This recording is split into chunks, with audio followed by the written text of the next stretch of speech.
Hey, it's Nikki Blonsky from the movie Hairspray. If I were president, I would stand up for everybody.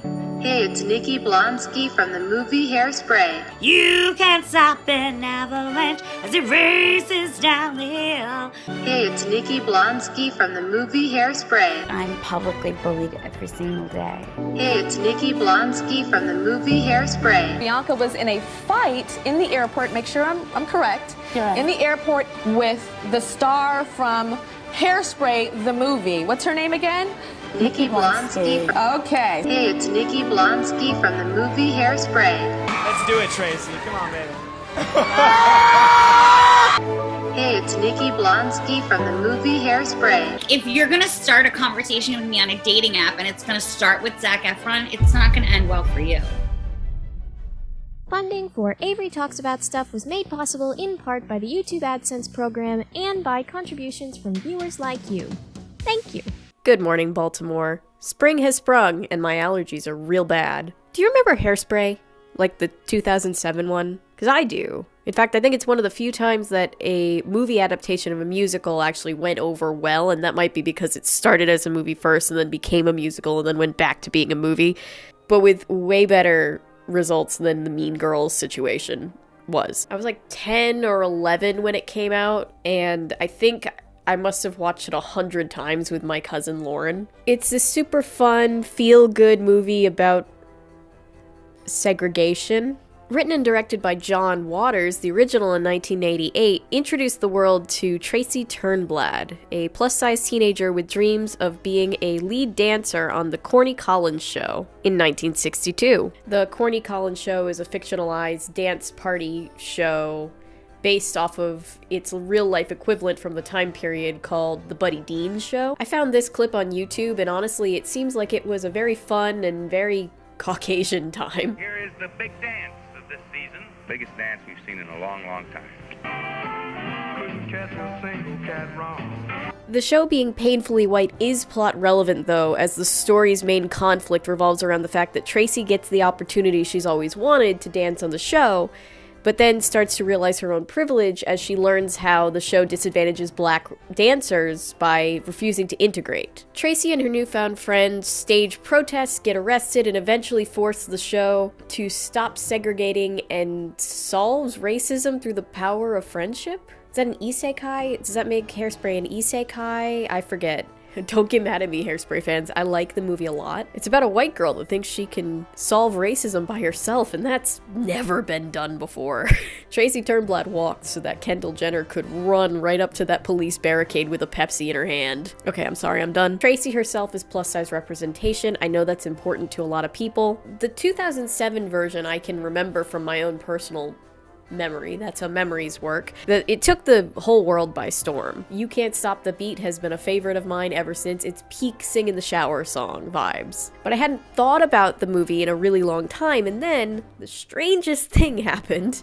Without love, life's like the seasons with no summer. Nikki Blonsky is known for exactly two things. One, playing Tracy Turnblad in the 2007 movie Hairspray, and two, being an internet meme. And it's not like in the way that like she's in on the joke and everybody is endeared to her kind of way. She's a meme in the way that only happens at the intersection of several very bad life decisions. In the past couple of days since this came up on my radar, I have taken a free fall down the Nikki Blonsky iceberg, and it's a lot. I've seen several people talk about this whole situation, but since I have this channel where I cover nostalgic, obscure, otherwise strange content, thank you for being here, I thought I would revisit the movie that made her famous in the first place. But every time something unhinged happens in the movie, I'm going to show you something unhinged from the Nikki lore. So it's like a little game that we can play together. And if you're not familiar with this whole situation, you might be thinking to yourself, Avery, this seems unnecessarily mean to just go after somebody who's being relatively harmless and just being picked on the internet. And here's the thing, I'm right there with you. I can usually be,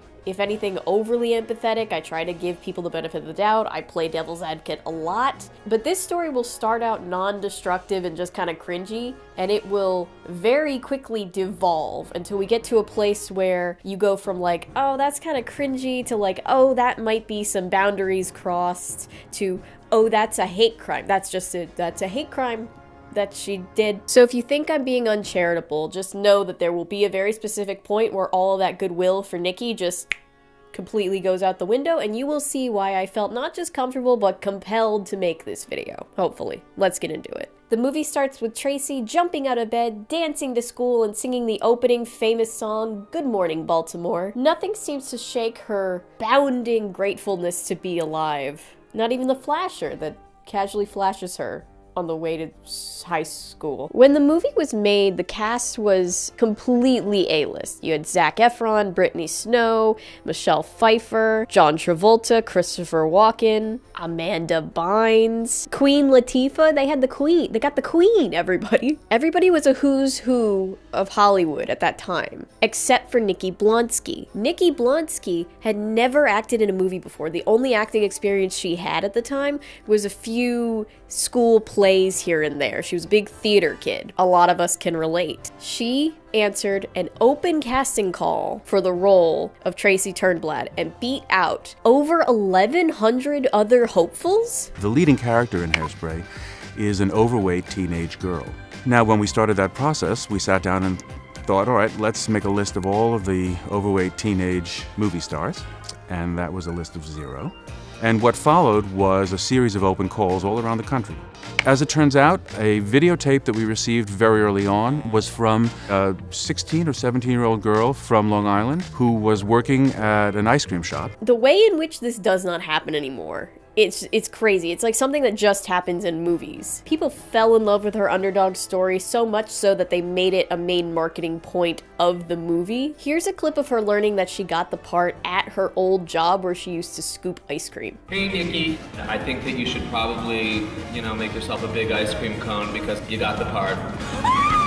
At school, Tracy gets in trouble for inappropriate hair height again. If I have to write you up for inappropriate hair height one more time, you will be removed to detention. And as soon as school lets out, she and her best friend Penny run home as fast as they can to catch their favorite show, The Corny Collins Show. The host, Corny Collins, played by James Marsden, Prince Edward himself, excitedly sings the main intro song, and we get this wild statement. Nice white kids who like to lead the way, and once a month we have our Negro Day. Here's a clip of Nikki Blonsky celebrating her 18th birthday on the set of Hairspray, and Zac Efron brings her birthday cake, and she's so excited. Okay, so I'm ready to go into my 18th birthday party. I'm very, very excited. I hope you guys enjoy it as much as I know I will. Carrying the cake with Nikki B.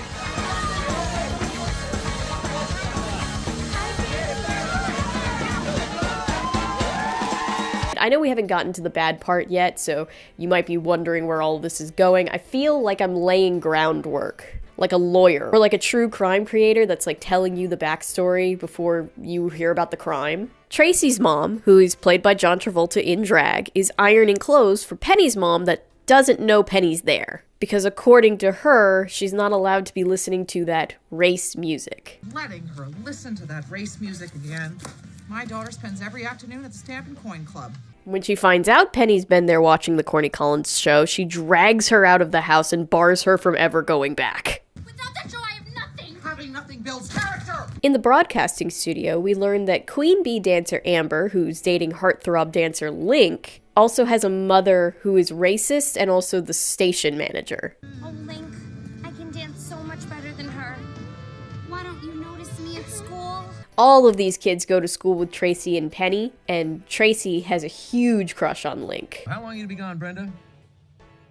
Just 9 months. When they announce that there's going to be auditions held for a new dancer on the show, Tracy is determined to go, but her mom is dead set against it. Her mom is self-conscious about her own weight, and she's worried that Tracy will get rejected because she's also plus size, but her dad convinces her and the mom both that they should just let Tracy go for it. So she does. Mrs. Van Tussle, the racist station manager, bullies all of the girls for different reasons, but specifically kicks Tracy out herself when Tracy says that she supports integration. Would you swim in an integrated pool?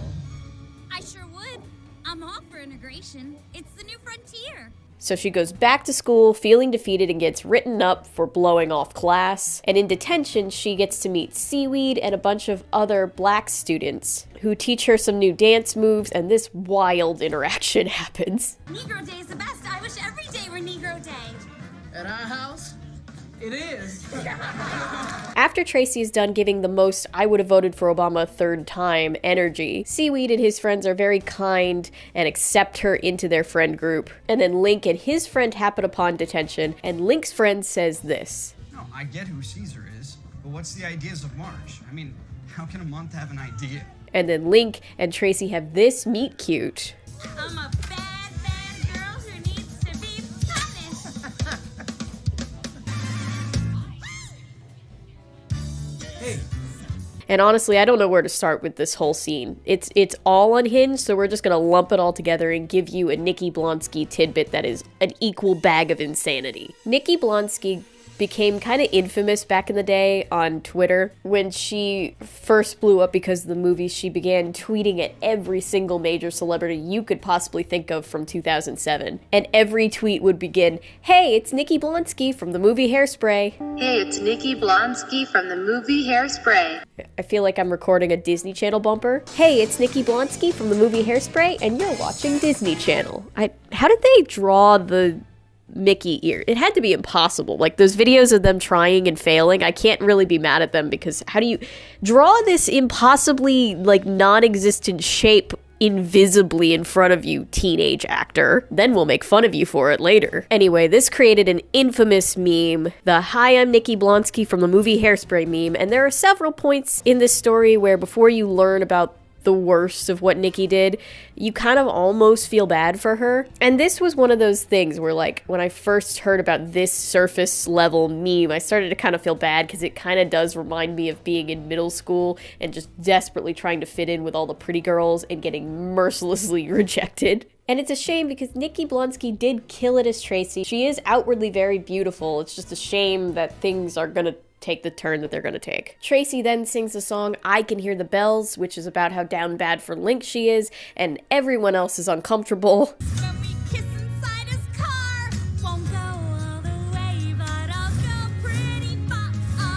Okay, I'm really trying to stretch these Nikki Blonsky moments out, but between that poor driving instructor's face, the veil and flowers made out of school bathroom toilet paper, and Tracy just literally being a peeping Tom in the boys' bathroom, we've got to roll another clip. Nikki Blonsky had this unhinged press tour that she went on to promote the movie with Zac Efron that can, I think, a lot be chalked up to her having no media training, which... Nikki Blonsky and Zac Efron, who would you turn gay for?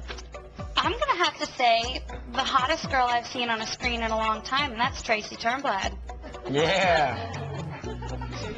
It's not me, it's my character. If you're going to give interviews on any kind of press tour or any kind of interview with press, please, dear God, get a PR manager. Please have media training. Like, here's how I think about that. Like, I'm a big Josh Johnson fan, and he recently put out that clip where he was talking about the lady who thought she found a dead body on TikTok. It's a whole thing, go watch it. But he's talking about how she's talking to the cops without a lawyer, and he's like, no, call a lawyer. No, call a lawyer now. Call a lawyer now. Put the phone down and call a lawyer. Call a lawyer.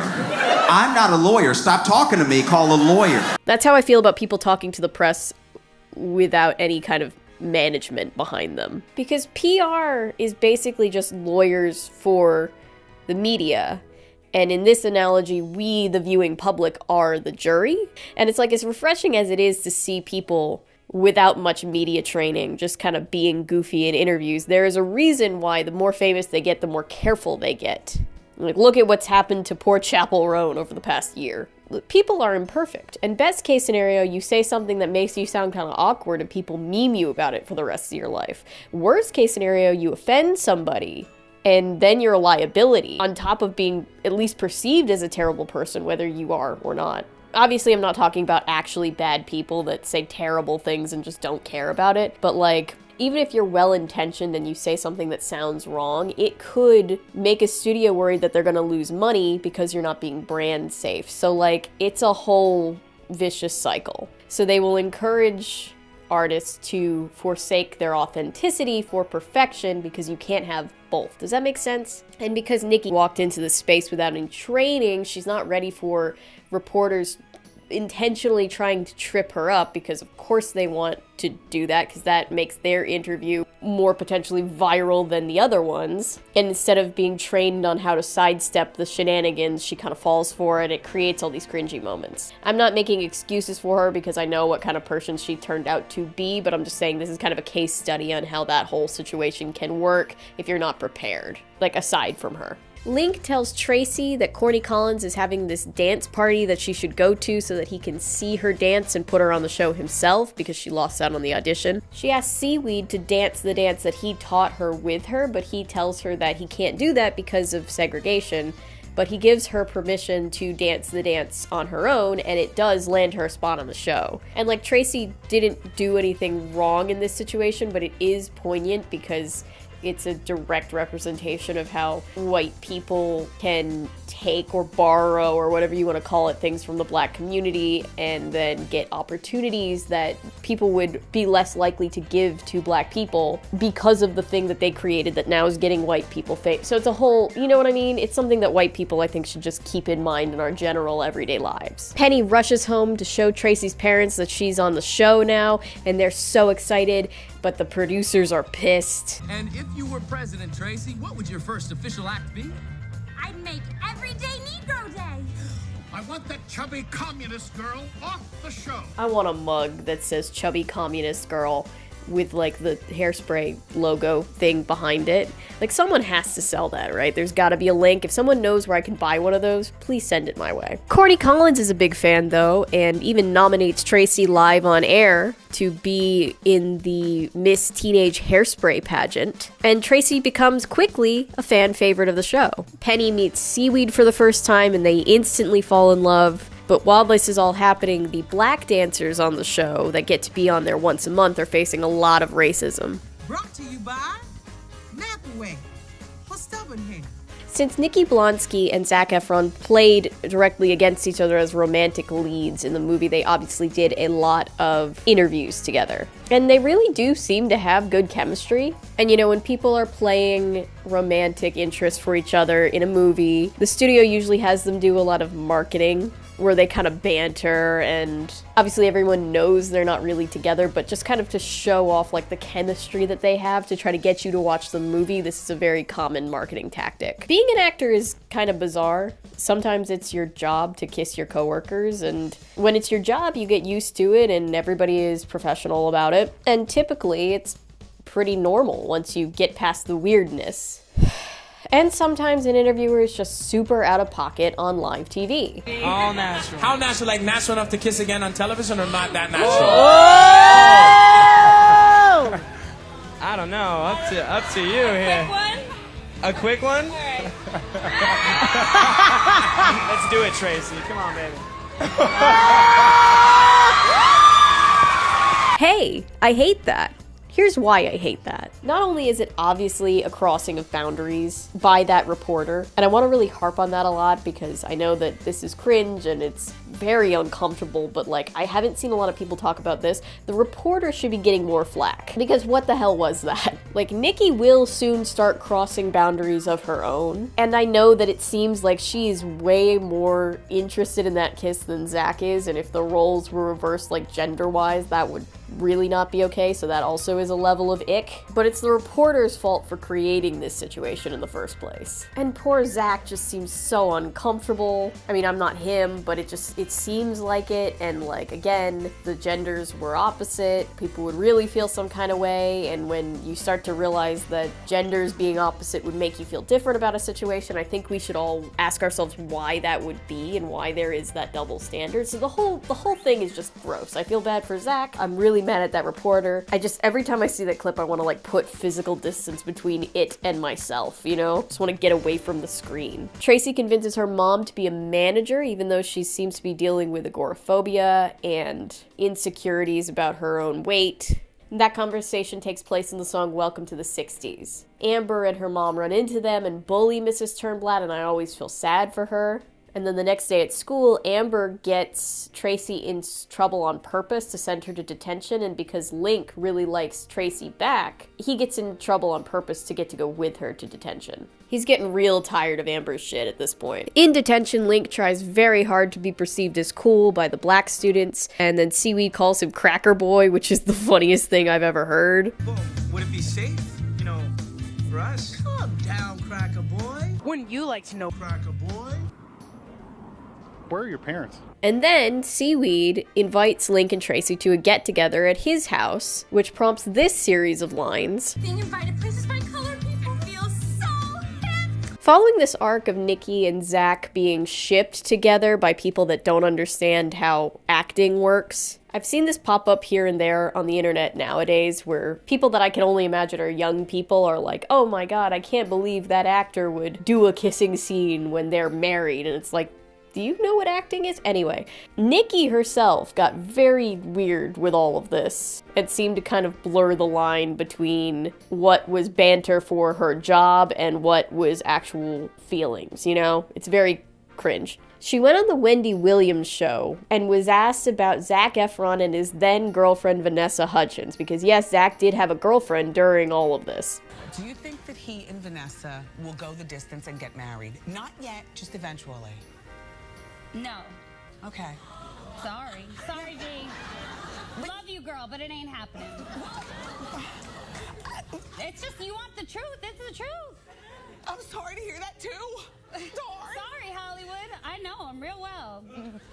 I love him real well. But oh, you're a good, funny girl. Listen, I'm not a Vanessa Hudgens fan, but oh my god, don't say that. That's so out of pocket. Imagine saying that about your co-workers or even your friend's significant other. Like, it's just a boundary that you shouldn't cross. And I know this might be her lack of experience popping back up, but it just seems like a lack of respect, right? She doesn't seem to get that this is just her job, that was all it seemed to be. It's like she's not on the same page with everybody else, like no one told her that. Which, like, can happen sometimes, because I know there's lots of times where, like, people get set up into, like, what's like a PR relationship to one party, but they think it's real and it's like a whole big messy situation. But that wasn't what this was. Like, he had a girlfriend. They were just on a press tour together. It's just very uncomfortable. Seaweed sings the song Run and Tell That about black excellence and not being ashamed of his ethnicity. And the whole song kind of rejects this idea of being colorblind, because Seaweed's asserting that he's proud to be black, as you should be. Everybody should be proud of themselves. We meet Seaweed's little sister, little Inez. I love her. We also meet, well, we've already met his mother, but we've realized for the first time that it's their mother. She goes by Motormouth Maybelle. She's the host of the monthly Corny Collins episode that has all black casts, because again, it is a segregated show. Everyone is very normal about this. This is just so Afro-tastic. And this young lady right here? The final thing that ends up happening in this whole Nikki and Zach saga is a few years later, Zac Efron is really open about the fact that he's going to rehab, and Nikki does this interview post her big scandal, which we'll talk about in a minute, where she is asked about it and she admits to calling him on the phone and telling him that she loves him. What went through your mind? Picked up the phone. Mm-hmm. What'd you say to him? I love you. It's all right. How is he coping? He's a wonderful guy and he is super strong. So nothing could take him down. Again, this is years after they've worked together, and it is not weird at all, to be clear, to just tell your platonic friends that you love them, but it just gives off this vibe that in Nikki's world, it seems like something more. And look, girlies, we've all been there. We've all liked a guy more than he's liked us, but we cannot be out here doing this. We all talk about Nepo babies all the time, but Nikki Blonsky broke through. She got in as a complete outsider in Hollywood, and I'm afraid that we're gonna start using this as propaganda against outsiders in Hollywood. Hollywood insiders are gonna look at this and be like, y'all, this is why we need to keep it in the family. Amber rats out Tracy with her parents, assuming that they'll be as racist as her own mother is. Her mom isn't mad that she's hanging out with black kids. She's just... Tracy and the Turnblad. Well, we get any more white people in here, this is gonna be a suburb. Upset for her not calling and just not letting her know where she was. She probably also has some internalized racism in there, but she seems to be dealing with it. Well, before you go, you sure you wouldn't like to have a little something to eat? This movie is chock full of black people just being super patient with white people. And while all this is happening, Amber's mom is trying to seduce Tracy's dad, and he's so obtuse to the whole thing that he doesn't even know what she's doing. He's very innocent. He's a sweet boy. Okay, I've put it off long enough. It's time to talk about what ended Nikki Blonsky's career. Because, you know, I try to give people the benefit of the doubt, to remember that people are people, even if they are the center of a meme or like a moment online. But in this case, I am very comfortable kind of joining in on the pointing and laughing for this specific instance that we are going to talk about now. And this will deal heavily with hate crime. So if you don't want to hear about that, if that's triggering for you, I totally get it. Skip to this time code if you would like to not hear the specifics. In 2008, Nikki Blonsky and her parents were involved in a physical altercation in an airport between them and America's Next Top Model star Bianca Golden and her family. An article from People magazine at the time reads as follows, quote, Hairspray star Nikki Blonsky and her father were arrested on assault charges following a brawl involving the family of America's Next Top Model contestant Bianca Golden in a Caribbean airport, police say Friday. The 19-year-old actress was released on bail while her father, Carl Blonsky, remained in jail. Golden was also arrested and released on bail. Golden's mother, Elaine, reportedly was hospitalized with serious injuries. From here, I'm going to play this clip from Tyra, the Tyra Banks show. I'm never going to get away from Tyra Banks, am I? Anyway, Bianca Golden went on Tyra's show because she was a contestant on America's Next Top Model. She went on her show to tell her side of the story, and this is what she had to say. Again, this is very sad, so be warned. So, my family's from Turks and Caicos, and my grandfather was dying. Well, he passed away. But at the time, he was dying, and we went down to have a big family reunion to see him before he passed away. So we had an amazing time. Everything was fine. We were coming back to the States, and we were in Provo in the airport, and I walked in the middle of everything, which was, the seats are really close where you sit at. And Nikki Blonsky, who I had no idea who she was at all, no idea, and she was sitting there, and her family, was a lot of them, and they were acting very posh, like, excuse me, no one next to us, please. But I had no idea who she was, and she was very rude to my aunt. My aunt had 2 babies in her arm, and she told my aunt, you can leave, like, you can go away. And I was really upset by that because, you know, my aunt and I are really close. I can tell you're upset right now. Yeah, I am upset right now because this is the first time I'm talking about it with the public. So I sat down next to her, and I was talking to my brother, and she turns to me and says, you need to mind your business. You don't know what's going on. And I got really defensive, and I said, excuse me, like, who are you talking to? And she went off, and there was a lot of words exchanged, and we were arguing with each other. But my mom had came over, and she was like, guys, you need to calm down. You realize you're in the airport. And before my mom could walk away from us, her father, who I didn't know was her father at the time. Nikki's father? Nikki's father came, and he punched my mom. What? He, like, knocked her out. And would you guys understand? Knocked her out? Knocked her out. The seats are really close, and there were tons of bags everywhere. And the way he got over the bags and everything and hit my mom with, like, such force, she stumbled back. She stumbled back. And when she stumbled back, their whole family got up and attacked my mom, and they all started punching her, kicking her, and I'm standing there. At the time, I was still sitting down next to Nikki. This is how fast it happened. Still sitting down next to Nikki, and I look at her, and she takes her foot and just, like, hits my mom in her vagina. And that's when my mom, like, fell out completely, and both the families were arguing, and it was like a scene out of a movie. Yeah. And my mom, the airport security finally came and separated everybody, and they called us, I don't know if I can say this, but you know, they called us niggas, and they called us, get these animals out of here. And her father and mother started saying, they got babies, my daughter has to get shots. This girl got a baby, she gave it to my daughter. Did you bite her daughter? Did you bite Nikki? No. I didn't touch Nikki. I'm not saying that you have rabies, I'm just saying. I was just wondering.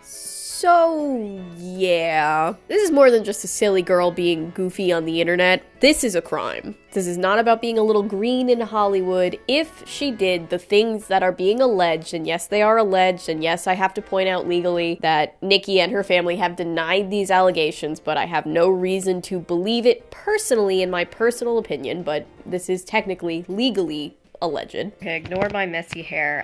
This is editing Avery coming to you.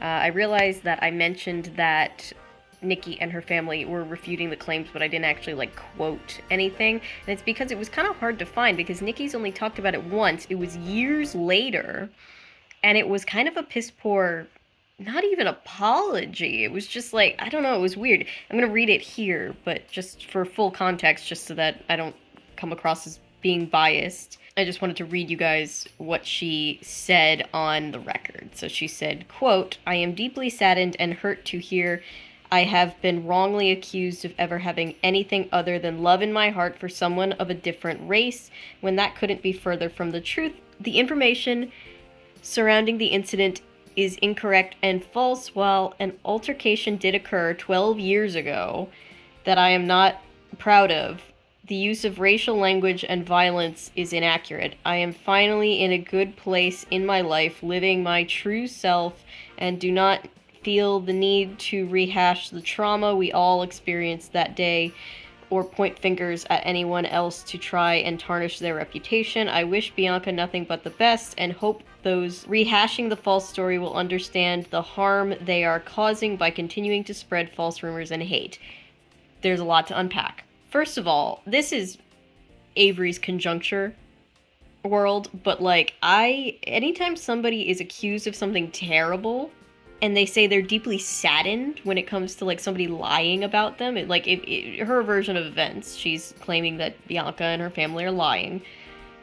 To say that she's deeply saddened feels very inauthentic to what I would personally be feeling, and this is just maybe me, but like, if somebody lied and said that I had done something this terrible, first of all, I wouldn't wait 12 years to talk about it, but second of all, I would be not saddened, I'd be fucking angry. I'd be like, fuck you, how dare you lie about something this serious. So it just, that part struck me, all conjecture, that part struck me as very strange. She also says an altercation did occur, but that there wasn't any violence, which maybe she's just saying there was a verbal fight, but she's also saying she didn't say anything wrong. So like that whole thing doesn't add up to me, to be like, there was an altercation, I did get arrested, but I wasn't violent at all.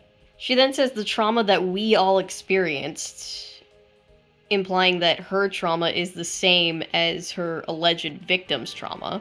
And then she says she wishes Bianca nothing but the best, which, if she was lying about you and ruined your career, I don't know, that's a little saintly for me to believe, personally. Maybe I'm just a terrible person. I don't know. That's a lot to unpack, but I just wanted to, like, include that so that nobody felt like I was only telling one side of the story. I am trying to dissect this, because we weren't there, but I do not believe her, in my personal opinion. But if that happened, that's absolutely inexcusable, right? We can all agree on that. In my personal opinion, I have no reason to believe that Bianca and her family are lying, and this is just terrible. So I'm okay making fun of Nikki Blonsky. Continue the movie. Maybelle tells everybody that their monthly show is canceled due to poor ratings. Basically, the station manager just wants to free up the airspace for more white people to be on it. Tracy suggests staging a protest, and everybody is like, wow, that's a great idea. Like, they always frame it like Maybelle and Seaweed and Inez and all of their friends and family couldn't have thought of that themselves. It's like, wow, I didn't think to protest for my civil rights. Thanks, white teenage girl. It's very silly, but meanwhile, Link is lame and doesn't want to help protest because he's worried it'll end his career. So he and Tracy have a fight about that. Mrs. Turnblad walks in on Mr. Turnblad back at home being sexually harassed, if not fully assaulted, by Mrs. Van Tussle, and thinks that he was cheating, and so temporarily kicks him out, and he's forced to like improvise this bed to sleep on in his joke shop made out of whoopee cushions. It's terrible. Play heck with my sciatica. Oh, side note, apparently Nikki Blonsky's mom was in the comments of a creator that goes by the name Colin Berry. I realized this while I was in the trenches of this whole situation, but apparently Colin Berry, they tried to call out Nikki Blonsky over on their TikTok page, and Nikki Blonsky's mom got all up in their comments, started calling them a liar, started arguing and starting all of these fights with people in the comments, and it was just wild. So go watch their video on that whole situation. Tracy convinces her dad to fight for her mom by going back and explaining to her what really happened and that he didn't do anything, because he didn't, and then Christopher Walken has to go back to John Travolta and beg him to take her back, but with the gift of song. Sometimes you just have to thank the Sacred Timeline for bringing us here.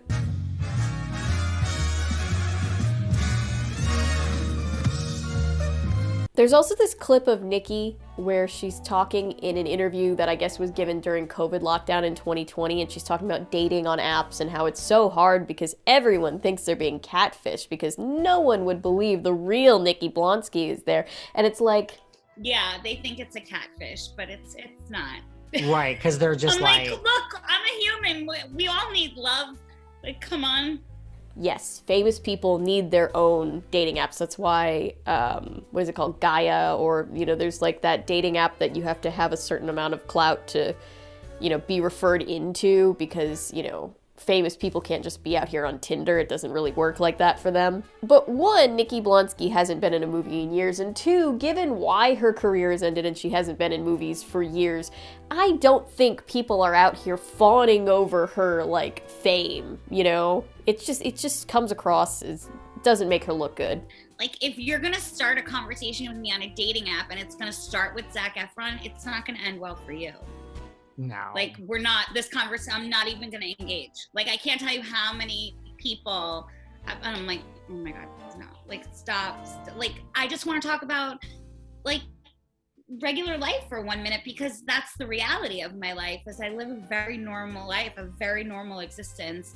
And then she goes on to say that she's annoyed that people keep asking her about Hairspray, which you'll see why that's funny in a minute. Tracy decides to put her money where her mouth is and sneaks out of the house to march with the protesters, and Queen Latifah gives me chills every single time I watch this movie for her rendition of I Know Where I've Been. The song is beautiful. It is a rare, somber moment in this otherwise very, like, silly comedy movie, and it really focuses in on the seriousness of the themes of racism, segregation, and also just centers the fact that even though Tracy is sacrificing to stand with her friends and be on this correct side of history, the song just kind of focuses on how none of that will ever compare to what her friends in the Black community have gone through, sacrificed, lost. And again, Queen Latifah is just amazing. I get chills every single time. When the protesters reach a blockade of police officers, everyone just tries to peacefully cross by them, except for Tracy, who gets a little too bold and bops a cop on the head with her sign, which that's ACAB energy, I feel that, but this incites a full-on brawl in what was otherwise a peaceful protest. And this is reminiscent of things that have happened in real life back in 2020, you may remember, when the protests after the death of George Floyd happened, the Black Lives Matter protests. There were select white people that got a little too rowdy, got a little too brash, unprovoked with the cops, started looting stores, started doing all this shit. What was it? Which Paul brother was it that, like, stole a bunch of liquor from a store? Anyway, this made what was otherwise largely very peaceful protests, it gave the media an opening to say, like, the Black Lives Matter protesters are violent, this is Antifa, you know, and they blamed it all on the Black community. And they were really put in a bad spot by a select number of white people. Not all of us. Some of us were trying to help while staying in our lane, sit down and shut up and be helpful. Speaking of Black Lives Matter, I'm just gonna play this clip of Nikki Blonsky doing a cameo, and you can tell me why I think this is crazy. As it races down the hill. And that Hairspray actually inspired you to go to the Black Lives Matter protest. Perfect song that I can think of is I Can Hear the Bells, because I've heard the bells, and the bell is up, time is up, and it's time for the world to take action. Welcome to the 60s. Where do you even want me to start with that? Forget emotional whiplash. I'm being tossed on that part of Rainbow Road that just like does this and it throws you up in the air. That's where I am emotionally right now with that. That's just crazy. Anyway, Mr. Turnblad bails everybody out of jail. And then Penny tries to help Tracy by hiding her in the family bunker, which leads to this hilarious quote that I love. I don't even know why we have this room down here, but there's food, water, first aid kit, gas mask, Russian language books. It's one of my favorites. I think about it all the time. But then Penny's mom catches them. Mom, please don't send my best friend to the big house. Penny, hush. Tracy's parents have to then watch in real time. The sun just went behind a cloud. Sorry. Oh, now it's back. The lighting is gonna be weird in this video. It's fine. Tracy's parents have to watch in real time as the legacy media works as an effective arm of propaganda for the police. A massive manhunt is underway for Miss Turnblad, who bludgeoned Sergeant and decorated Korean War veteran Mike Morris with a crowbar. While I've been sitting here editing, I realized that there are 2 pieces of Nikki lore that I just completely forgot on the iceberg. They were in my notes. I don't know how I forgot them, but I'm going to try to stick them in where I can. The first is that in that interview that she did where she like talked about Zac Efron in rehab, she was asked about the fact that pictures of her were taken working in a hair salon. Actually, I never worked in a salon. That was a story that was out, and it wasn't true. But, you know, it's funny the things that people make up when you're not working. And I was literally just in the salon. I just got my hair done. And my friend said, hey, could you put some makeup on me? I'm going to a wedding. I said, yeah, sure. And I put it on her because I was going somewhere, too, and I had my whole kit. And she denied it, even though, like, there's pictures of her working at this hair salon. And she equated people talking about her just working a normal everyday job to, like, spreading all of this, like, vicious hate and, like, cyberbullying her, which, honestly, it just perplexes me. Like, there's nothing weird about having a normal job or a side hustle. And I don't know, maybe, like, because of, like, the memes that people were posting about it, she felt like she had something to prove. She felt embarrassed, but like that's not something you should be embarrassed about, so I just found that strange. Link shows up looking for her. He's feeling guilty. Penny's mom ties her up in her own bedroom with a jump rope and then throws holy water on her. Devil child, devil child! Because she thinks she's demonic for fighting for racial justice. Nikki Blonsky once made this infamous story on Instagram? My notes say Instagram, but I think it might have been Snapchat. I can't remember. It was a story on some social media about this very average hotel room she was in West Virginia. You guys, what's up? It is Nikki. I am finishing day 3 of CausaCon. It's been amazing. West Virginia, you've taken such good care of me. I love you all. But they went above me. This place is just mind-blowing. That's amazing. I think everybody needs a TV that big. I'm just saying. Beautiful artwork on the walls. And then you come over. Then you do this. And you look out the window to gorgeous West Virginia. I know people joke about this clip haunting them, but I genuinely was like up last night thinking about it. I was like, was she joking? I don't know. She doesn't seem to have like the social awareness displayed to like make this kind of joke. Maybe she was trying to like advertise because she had to be in the hotel for free, but then that doesn't make sense because she said she was at a convention and the convention probably should have footed the bill for that anyway. Does she just like West Virginia that much? I don't know. I have so many questions. I know she's from Nassau County, but like it can't be that bad out there for you guys. Seaweed rescues Penny. Link sings Without Love about how he is in love with Tracy. Seaweed and Penny also sing a verse about how they're in love.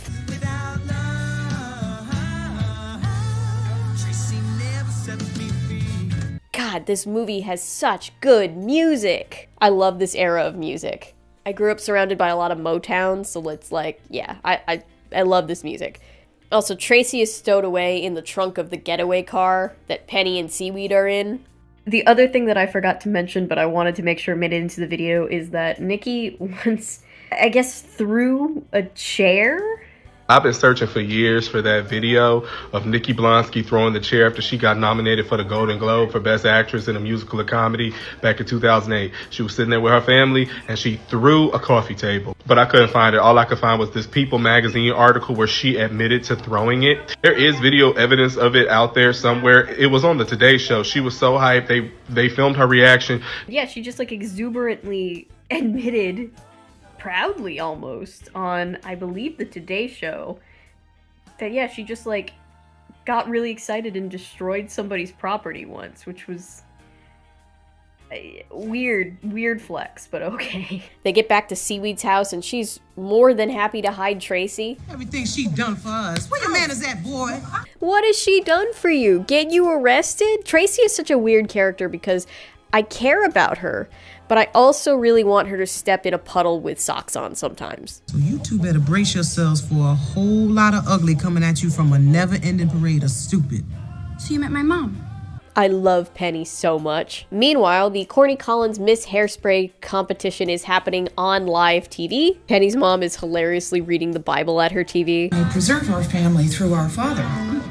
Let us make our father drink wine and let us lie with him. Another cursed exploit of Nikki's is when she went on Instagram Live and compared her talking about Hairspray and never shutting up about it to some of the best athletes of all time talking about the sports that they are known to play. As long as Michael Jordan's talking about basketball, as long as Shaq's talking about basketball, as long as A-Rod's talking about baseball, as long as Cher's talking about, say, I'm gonna talk about Hairspray whether you like it or not, and if you don't like it, you can kindly take yourself off of this live, and if you don't, I'll remove you myself. Everything from that comparison, comparing yourself to the greats of those respective sports, to not realizing how silly it is to say one movie you were in one time is the same as these people playing in hundreds of games over their careers. Like, saying that that's the same thing, like, everything about this is unhinged.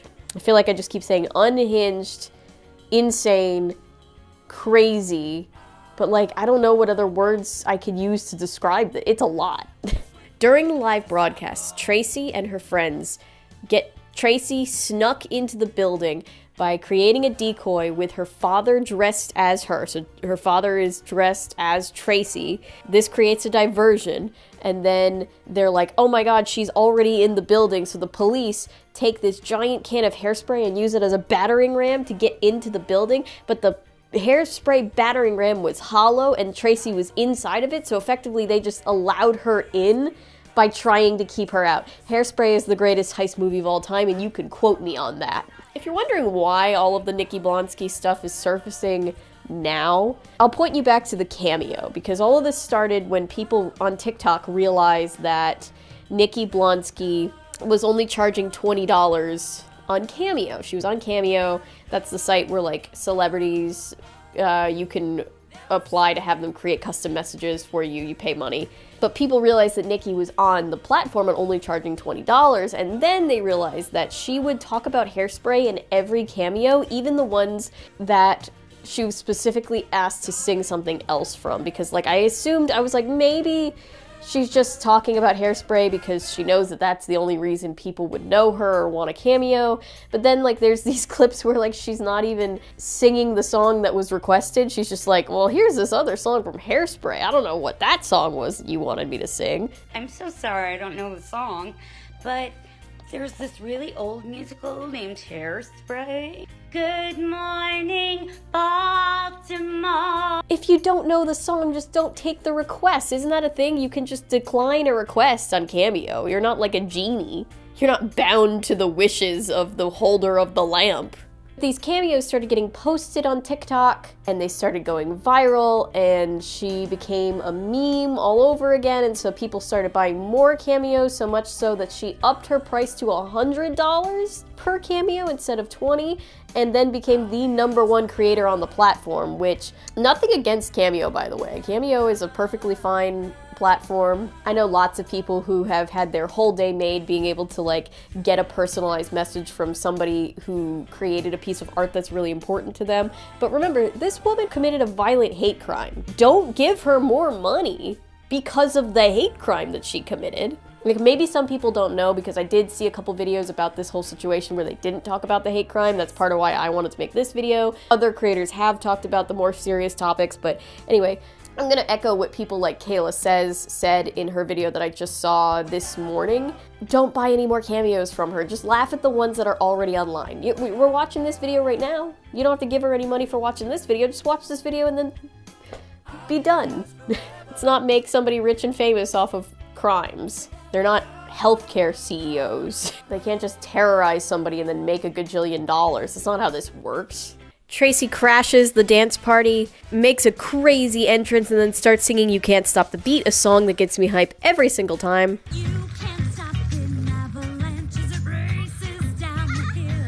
Link joins in with her, and then he pulls Little Inez onto the stage and she dances, basically forcing the show to integrate live in real time. Link is a himbo, but he did get there in the end. Seaweed and Penny join in, giving us this unforgettable line.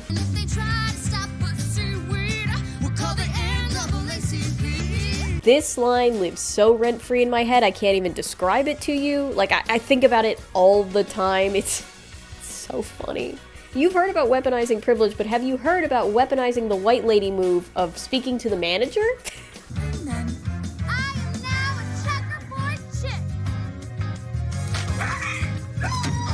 This movie is a masterpiece. And in case you're wondering, well, maybe Nikki Blonsky has taken accountability, she's learned this was a long time ago. No, because she accredits all of this happening to cyberbullying, because back in the day, after it had happened, she was so convinced that she was being cyberbullied that she went to Congress to talk about cyberbullying and then tweeted about it.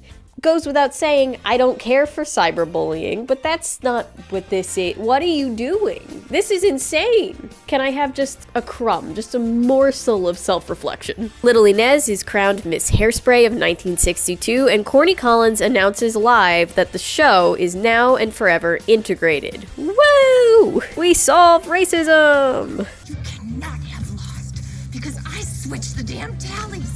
Amber's mom gets caught live trying to rig the vote tally and then gets fired. It's implied that Amber has found a black boyfriend and is forsaking her racist ways to not be like her mother. I don't know, I'm not ready to forgive yet. Mrs. Turnblatt gets to dance live on the broadcast, finally comfortable in her own skin and proud of her appearance.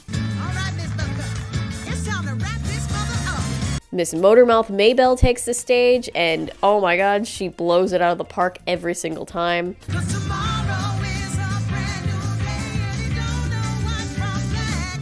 Link and Tracy kiss, the end. It's so strange to say that a movie about racism and segregation is joyful, but Hairspray is like this big, campy dance party that wants to talk about racism. And like, I'm a white girl, so take my perspective on this for what it is.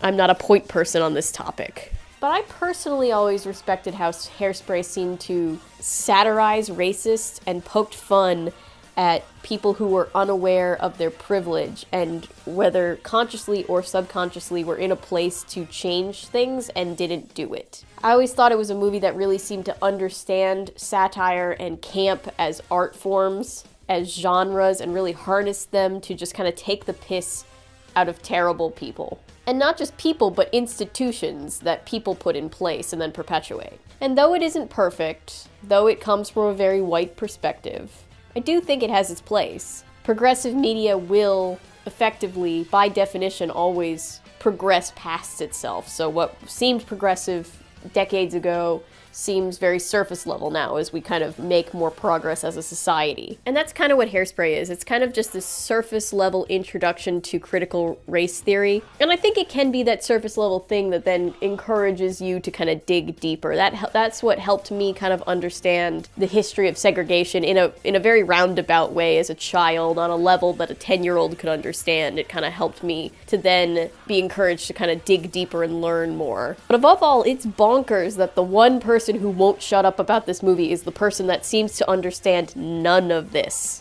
Y'all who've been watching me for a long time know that I very rarely talk about trending topics. It's only when those topics naturally align with my special interests. And it's usually just because some person is being crazy and falling out on the internet, and I just feel the need to talk about it so that I can kind of process my emotions on it and then move on. And I hope that I can do that now that I'm done with this video. I have like 10 pages of notes in front of me. I've been recording for an hour and a half almost, and I hope now that I can say that I've said what needs to be said. I can just kind of move on. Fell down this rabbit hole 2 nights ago and spent all day yesterday working on it in between like actual work that I do for my day job, taking time away from the other 2 massive projects that I'm currently working on right now to make this. So hopefully you guys enjoyed it. Thank you for watching, liking, commenting, subscribing, sharing, everything you do to support this channel. It means the world to me. We just hit 12,000 subscribers, which there are people with millions who might roll their eyes and like think I'm podunk for thinking 12,000 is a lot, but it is a lot to me. Like 12,000 is a lot of people, considering that I started making videos almost 5 years ago now on my bedroom floor, not thinking anybody would really care about what I had to say. So it's very, very humbling that you guys are here, that you've given me a platform, and I just really want to continue doing what I've always done, which is talk about things that I love, talk about topics that are important to me, vent about things that make me angry. You know how it works. If you've made it this far in the video, truly thank you for watching. I'm really excited to show you guys some of the stuff that I have coming up. And yeah, I will see you guys in the next video. Bye, everybody.